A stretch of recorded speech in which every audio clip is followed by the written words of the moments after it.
चलो देखो, पहला क्वेश्चन है कि इफ़ माने यदि पर्सन है, यदि 1 प्लस कोस ए और 1 माइनस कोस ए ये इक्वल है 3/4 के, तो पर्सन है कि find the value of sine A, तो आपको सेक ए का मान निकालना, सॉरी, ठीक है। तो हमें दे रखा है कि 1 प्लस कोस ए ब्रैकेट फिर 1 माइनस कोस ए ब्रैकेट, इन दोनों का गुणनफल बराबर है 3/4। इसको गुना कर दो तो फॉर्मूला आएगा ए प्लस बी और ए माइनस बी, तो फॉर्मूला आता है ए स्क्वायर माइनस बी स्क्वायर, तो आ जाएगा 1 का स्क्वायर और माइनस बी की जगह कोस स्क्वायर ए ना। तो 1 माइनस कोस स्क्वायर ए क्या होता है, साइन स्क्वायर ए, तो साइन स्क्वायर ए का मान क्या हो जाएगा 3/4 है ना।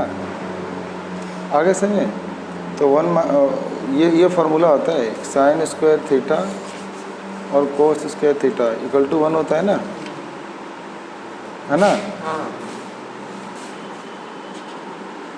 तो अगर मुझे साइन स्क्वायर थीटा चाहिए तो क्या हो जाएगा, ये उधर जाके माइनस हो जाएगा, तो 1 माइनस कोस स्क्वायर थीटा हो जाएगा ना। तो यहाँ पर वही हो गया है, 1 माइनस कोस स्क्वायर थीटा था, 1 का स्क्वायर 1 ही होता है ना, 1 माइनस कोस स्क्वायर ए हो जाएगा साइन स्क्वायर ए और ये जाएगा 3/4। ये जो होता है ना, ये √3/2 का होल स्क्वायर होता है, सही है। तो स्क्वायर से स्क्वायर, तो साइन ए का मान आ गया कितना, √3/2 आ गया ना। तो साइन ए बराबर ये √3/2 पता है किसका मान होता है, साइन 60 के इक्वल होता है। ये जो √3/2 है ना, साइन 60 का मान होता है, साइन से साइन हट जाएगा, ए कितना आ गया 60, और हमें क्या निकालना था, सेक ए का मान। तो अब हम यहाँ पे लिख देंगे सेक ए की जगह क्या जाएगा 60, और सेक 60 का मान क्या होता है, √3/2। अरे सेक 60 होता है 1/cos 60, cos 60 का मान होता है 1/2, ये 2 ऊपर चला जाएगा तो 2/1 यानी 2 आंसर आ जाएगा, सही है। अब देखो दूसरा क्वेश्चन, इसमें लिखा है कि इफ़ tan a बराबर, इफ़ tan a यानी जो tan a है ये बराबर है 1 के, और आगे शर्त लिखी हुई है कि जो a है ना, एंगल a वो 0 से बड़ा और 90 से बीच में है, और लिखा है कोस b का भी मान कि 1/√2 है, और यहाँ भी बताया हुआ है कि जीरो से b का मान भी 0 से बड़ा या 90 के बीच में है। अब बोल रहा है कि अगर ये दो बात हो गई तो फाइंड करना है, हमें फाइंड करना है कोस ए और प्लस को बी का मान, ठीक है, कोस ए प्लस। तो देखो जो tan a बराबर 1 दिया है, ये 1 पता है किसका मान होता है, tan 45 का होता है, ठीक है। तो ये जो tan है ना, tan, ये tan से tan कट जाएगा या एलिमिनेट हो जाएगा, तो ये कितना जाएगा 45। ऐसी कोस b बराबर 1/√2 दिया है, तो याद है किसी को 1/√2 किसका मान होता है,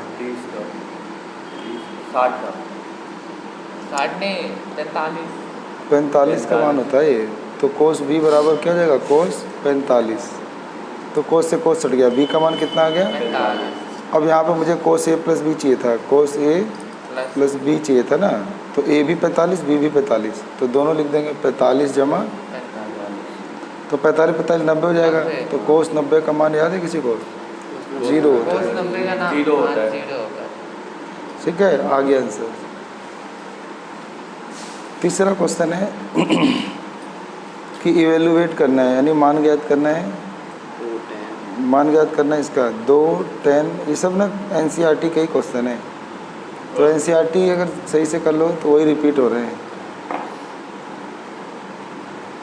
देखो 2 × tan 45 मान 1 होता है, tan 45 का मान 1 होता है, और फिर गुना कोस 60 का मान नहीं, वो साइन 60 का होता है, ये साइन कोस 60 मान 1/2 होता है, और साइन 30 का मान 1/2, तो ये 2 से 2, तो ऊपर 1 एकम 1 और नीचे 1/2, ये 2 ऊपर गुना जाएगा तो 2/1 यानी 2 आंसर, ठीक है। चौथा क्वेश्चन बोल रहा है कि what is the value of, हमें मान बताना है, व्हाट इज द वैल्यू, हमें वैल्यू बताना है इसका 1/1 प्लस कोट स्क्वायर थीटा और plus 1/1 plus ten square theta, इसका मान बताना है। तो मैंने आपको एक सर्व समीकरण बता रखा है ना, वो वाला एक होता है 1 प्लस टेन स्क्वायर थीटा, ये किसके इक्वल होता है? Sec square theta. और 1 प्लस कोट स्क्वायर थीटा किसका होता है? Cosec square theta. तो इसकी जगह आ जाएगा 1/1 प्लस कोट स्क्वायर थीटा है ना, तो इसकी जगह क्या आ जाएगा? और 1/1 प्लस टेन स्क्वायर थीटा की जगह आ जाएगा, तो आ जाएगा 1/, इसकी जगह कोसेक और इसकी जगह आ जाएगा 1/, सेक स्क्वायर थीटा। और फॉर्मूला याद है ना, 1/, में कोसेक किसके इक्वल होता है? साइन स्क्वायर थीटा, और ये होता है कोस के। ये होता है कोस के। और हमने फॉर्मूला भी पढ़ा है ना कि sign square theta cos theta दोनों का एक होता है, तो आंसर क्या हो जाएगा? एक। सही है। पांचवा क्वेश्चन ये कहता है इवेल्युएट, यानी मान ज्ञात करो। हमें मान ज्ञात करना है सेक ए प्लस टेन ए और मल्टीप्लाई 1 माइनस साइन ए।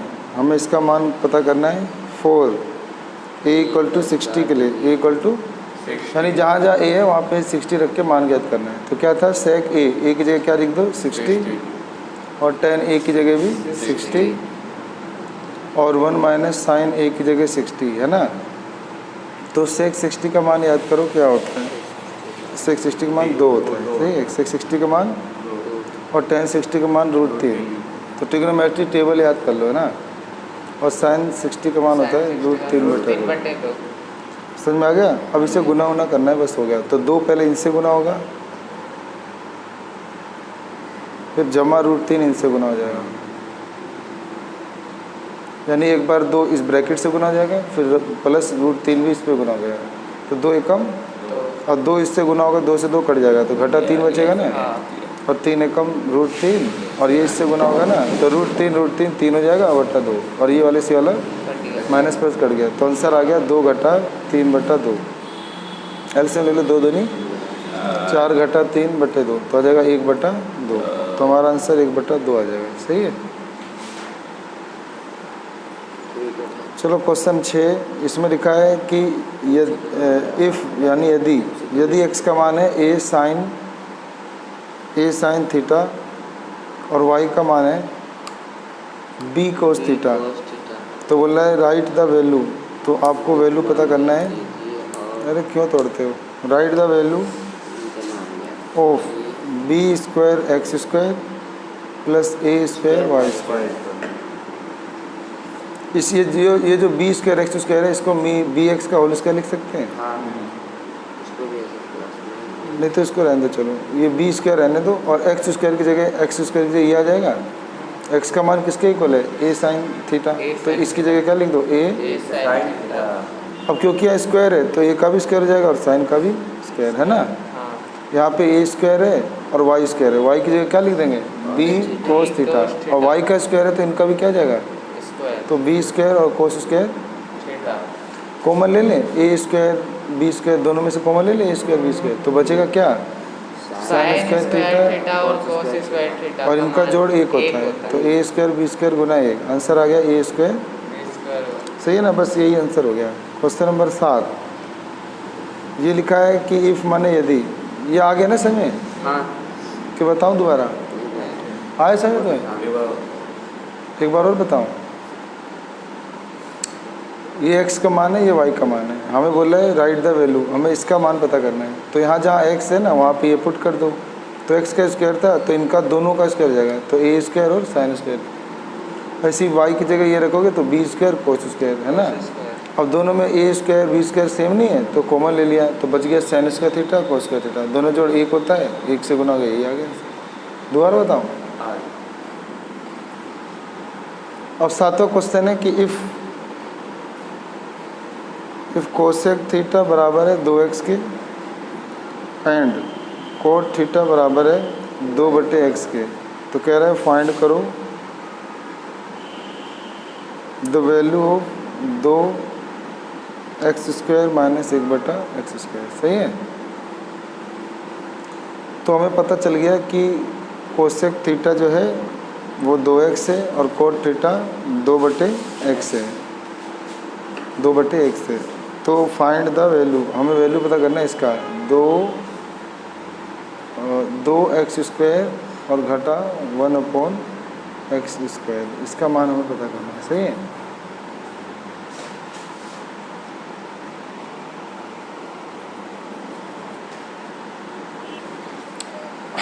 तो इसको देखो ऐसे करेंगे, इसके लिए ना एक सर्व समीकरण लगाना है। तो सर्व समीकरण पता है क्या होता है? एक होता है 1 + cot² थीटा, वो होता है क्या? cosec² theta. तो अगर tan उधर ले जाके माइनस कर दें तो 1 बराबर हो जाएगा cosec² theta minus cot² theta, है ना। तो cosec² थीटा, तो यानी कोसेक थीटा का होल स्क्वायर हो जाएगा ये, और ये भी हो जाएगा कोट थीटा का। तो एक बराबर इसकी जगह लिख दे 2x, यही तो है ना कोसेक थीटा 2x, तो यहाँ पे लिख दो 2x का होल स्क्वायर, और घटा इसकी जगह क्या लिख दो, ये रहा ना, ये रहा 2/x है ना, तो 2/x का, तो खोलने पे आ जाएगा ये 2 दूनी 4x का स्क्वायर, और घटा 2 दूनी 4/, आ गया ना। यहाँ से कॉमन ले लो, 4 का पाड़ा क्या ले लो, 2x², और घटा बचेगा 1/, और ये जो 4 है इसमें 2 का पाड़ा होगा, तो 2 का पाड़ा इसके बटे में ले आओ, तो 1/2 बराबर, यहाँ 2 छोड़ दो, मतलब ये 4 है ना, इसमें 2 दूनी 4 होता है, तो 1/2 इसके बटे में ले आए, तो यहाँ 2 छोड़ दिया, बच गया x² - 1/। देखो इसी का मान चाहिए था ना, हमें इसी का मान चाहिए था, यहाँ देखो, तो इसका मान आ जाएगा 1/2, तो ये हमारा आंसर हो गया। ठीक है, ऐसे करना है। अब 8वां क्वेश्चन देखेंगे। 8वें में लिखा है कि वही x बराबर 2 sin² थीटा और y का मान दे रखा है 2 cos² थीटा + 1 है, तो फाइंड करना है हमें x + y का मान। तो x की जगह ये लिख दो 2 sin² थीटा, और y की जगह ये लिख दूँ 2 cos² थीटा और +1। यहाँ से 2 का पाड़ा कॉमन ले लें, तो क्या बचेगा, sin² थीटा, इनका जोड़ 1 होता है, इनका जोड़ 1 होता है ना, तो 2 × 1 = 1, 2 × 2 = 1, तो कितना आ गया, 3 आंसर आ गया, है ना। ऐसे सिंपल क्वेश्चन आएंगे एग्जाम में। चौथा क्वेश्चन, तो चौथा क्वेश्चन में देखो क्या दिया है,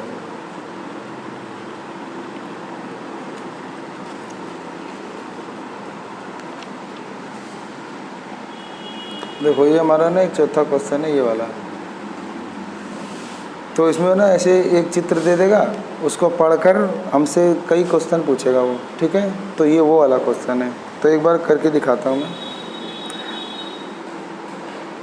कहता है एन इलेक्ट्रीशियन, एक ना इलेक्ट्रीशियन है, मैंने बिजली का मिस्त्री, तो लिखा है वांटेड टू रिपेयर ए, वो रिपेयर करना चाहता है स्ट्रीट लैम्प, यानी गली का लैम्प है ना, ये गली में से खंबे पे लैंप होता है ना, इसका रिपेयर करना चाहता है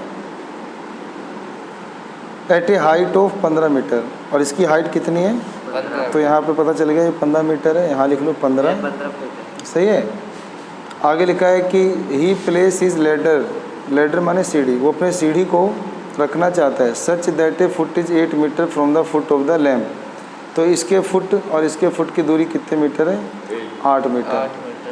कह रहा है कि from the foot of the lamp post as shown in figure, तो ऐसे चित्र में दिखाया गया है। अब इसके बाद देखो हमें पता चल गया कि ये खंबा 90 पे होता है, क्या होता है, और उसमें पाइथागोरस लगा दोगे ना, तो ये 17 आ जाएगा, क्या आ जाएगा, तो आता होगा ना पाइथागोरस लगाना, 17 आ जाएगा। अब पूछ रहा है कि अगर ये 17 आ गया और इसका मान, इसका नाम इन्होंने दे भी रखा है, ये P है, ये Q है, और ये तो PQR है। हमें पहला क्वेश्चन पूछ गया कि the value of cos are, हमें कोस आर का मान बताना है। तो कोस का फॉर्मूला याद है ना, आधार बटे कर्ण, क्या होता है, तो आधार बटे कर्ण, तो आर है ना, आर, तो आर के सामने वाला तो लंब होता है, आर के सामने वाला तो लंब होता है, तो आधार कौन हुआ, 8, और तो 8 बटे कर्ण 17, तो यानी 8 बटे 17 कौन सा है, बी है ना, हो गया ना। अब बोला है इसका कोसेक पी का मान बताओ, कोसेक पी साइन का उल्टा होता है, क्या होता है साइन का उल्टा, तो साइन क्या होता है, लंब बटे कर्ण, तो यहाँ पी लिखा है, तो पी के सामने वाली भुजा क्या होगी, लंब, तो पी के सामने लंब कौन हुआ, 8 8 और कर्ण 17, तो 8/17 तो साइन हुआ, तो कोसेक उसका उल्टा होता है, तो 17/8, तो सी ऑप्शन हो जाएगा ना। अगला क्वेश्चन है, for a given acute angle A, हमें कोई एक्यूट एंगल यानी न्यून कोण ए दिया है, the correct relation between A and its complementary angle. तो ए और कॉम्प्लीमेंट्री में करेक्ट फॉर्मूला कौन सा है? तो तुमने पढ़ा होगा ना, sine 90 minus theta cos theta होता है, तो उसमें कौन सा सही लग रहा है?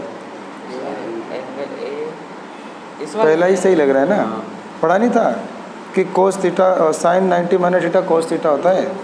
ये थोड़ा ना पढ़ाया था मैंने, साइन 90 प्लस थीटा कोस होता है, ये नहीं पढ़ाया था। और साइन 90 माइनस से कोसेक भी नहीं होता, और प्लस वाला तो होता ही नहीं है, तो यानी ये वाला पहला सही है, पढ़ा है ना।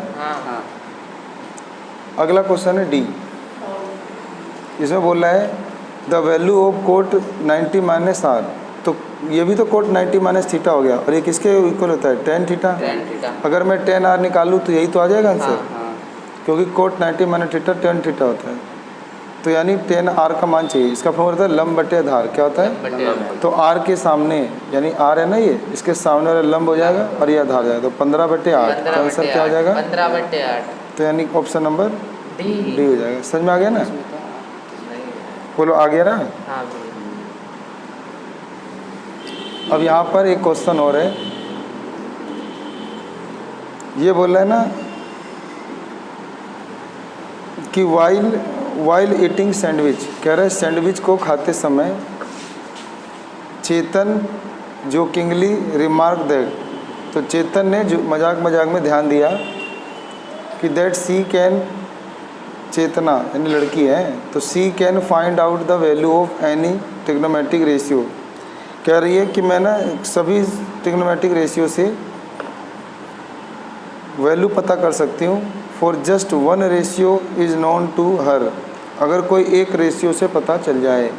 As the sandwich is right angle, और सैंडविच अगर एक राइट एंगल है, इसको राइट एंगल दे रखा है, और कह रहा है कि जस्ट वन रेशियो, केवल एक रेशियो मिल जाए, जैसे साइन थीटा मिल जाए, कोस थीटा, कोई एक मिल जाए, तो कह रही है मैं सारे निकाल दूंगी रेशियो। सही बात है ना, हमें एक भी पता है, तो यानी लंब बटे कर्ण पता है, तो हमें अगर लंब बटे कर्ण पता चल गया, एक रेशियो भी पता चल गया है, तो हम पाइथागोरस से फिर आधार निकाल लेंगे, और आधार से फिर बाकी के सारे निकाल लेंगे। तो सही बात हुई ना, ये सही कह रही है ना वो। तो आगे है कि अगर ऐसे ही, अगर तुम्हें 3 tan A, ये है 3 tan A बराबर हो 4 के, 3 tan A किसके बराबर है? 4 के। तो देन वैल्यू, हमें इसकी वैल्यू पता करना है, कर लोगे ना ये जो 10 दे रखा है ना, 3 tan A बराबर 4, तो 3 बटे में आ जाएगा, तो tan A कितना हो जाएगा? 4/, तो ये होता है लंब बटे आधार, तो पाइथागोरस से कर्ण निकाल लोगे 5 हो जाएगा। फिर साइन A चाहिए, तो साइन A का मान निकाल लेना है, और निकाल लोगे ना साइन A का मान, साइन A का मान कितना होता है? लंब बटे कर्ण, तो लंब हो जाएगा 4 और कर्ण 5। यहाँ कोस पुट कर देना, कोस का मान होता है आधार बटे कर्ण, तो 3/, तो बस यहाँ पे मान रख के गुना जमा कर देना, आ जाएगा। सही है, तो यहाँ पे उत्तर है, अपना मिला के कर लेना। अब ये वाला क्वेश्चन देखो, अब आजकल ऐसे आते हैं चित्र बना के।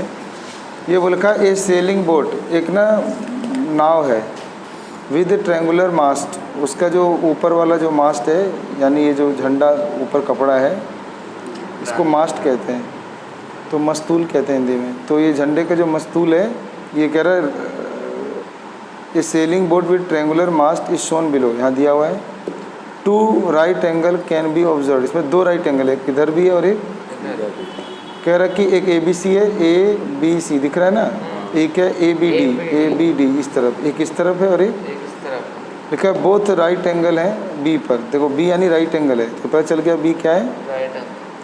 अब वो लिखा है द डिस्टेंस BC इज़ 1, तो B से C की दूरी कितनी है? 1, और BD की दूरी 2 है, B से D की दूरी 2, और AB 4, AB कितना है? 4, इसकी भी हाइट पता चलेगा कितना है? 4। तो हमें इस ट्रायंगल में भी 2 भुजा पता चल गई, इसमें भी 2 भुजा पता चल गई, इसमें पाइथागोरस लगा के ये निकाल लेंगे, तो 2 का स्क्वायर 4 होता है, 4 का स्क्वायर 16, तो 16 4 20, तो ये आ जाएगा तुम्हारा √20, क्या आ जाएगा? √20 का एलसीएम लोगे ना, तो √20 का फैक्टर करोगे तो क्या आएगा? 2 2 4 4 2 2 दूनी 4 और 4 5 20, यानी 2 रूट 5 क्या जाएगा 2 रूट, तो ये 2 रूट 5 जाएगा ना पाइथागोरस लगाकर। ऐसे ये 4 है और ये 1 है, तो 4 ये 4 है तो 4 चौक 16 और 1 का स्क्वायर 1 16 1 17, तो ये क्या जाएगा रूट 17।